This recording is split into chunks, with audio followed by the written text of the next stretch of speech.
بسم اللہ الرحمن الرحیم حامدا و مصلیہ وبعد۔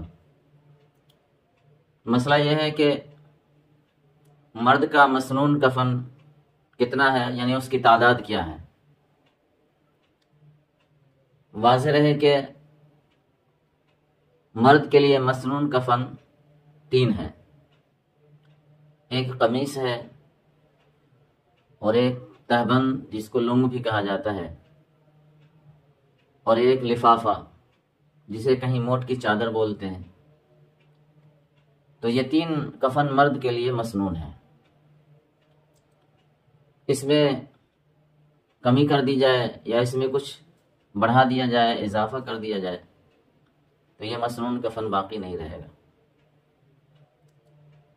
ہمارے علاقے میں اور بعض دوسرے علاقے میں بھی لوگ اس بات کا لحاظ نہیں کرتے ہیں، اور بسا اوقات ایسا ہوتا ہے کہ غسل دینے کے بعد جو اس کے جسم پر پردہ پوشی کے لیے لنگی کے نام سے ایک کپڑا ڈالا جاتا ہے، اس کپڑے کو بھی چھوڑ دیا جاتا ہے، اور اس کے علاوہ ایک قمیص اور ایک ازار اور لفافہ ہوتا ہے۔ تو یہ کل ملا کر کے 3 کے بجائے 4 کفن ہو جاتا ہے، یہ سنت کے خلاف ہو جائے گا۔ اس لیے مرد کے لیے جو 3 کفن ہے وہ وہی ہے، ایک قمیص ہے سب سے پہلے، اور اس کے بعد پھر ازار جس کو تہبند یا لنگی کہا جاتا ہے، اور پھر اس کے بعد ایک لفافہ ہے، چادر ہے۔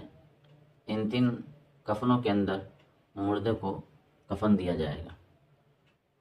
اور ایک یہ غلط فہمی ہوتی ہے، لوگ یہ خیال کرتے ہیں کہ مردے کی لنگی تو وہی ہے جو کمر سے لے کر کے اور نیچے تک ہو، حالانکہ ایسا نہیں ہے۔ مردے کی لنگی وہ نہیں ہے تہبند، بلکہ مردے کی جو تہبند اور لنگی ہے وہ کنپٹی سے لے کر کے اور قدموں تک ہے، برخلاف زندے کی لنگی تہبند کے، زندوں کی لنگی اور تہبند ہے وہ کمر سے نیچے تک ہوا کرتی ہے۔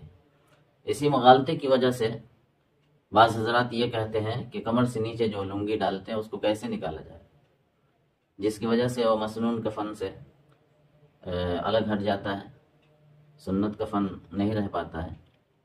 اس کا تمام لوگوں کو لحاظ رکھنا چاہیے، اور جو سنت کفن 3 ہے وہی سنت کفن ہی دینا چاہیے۔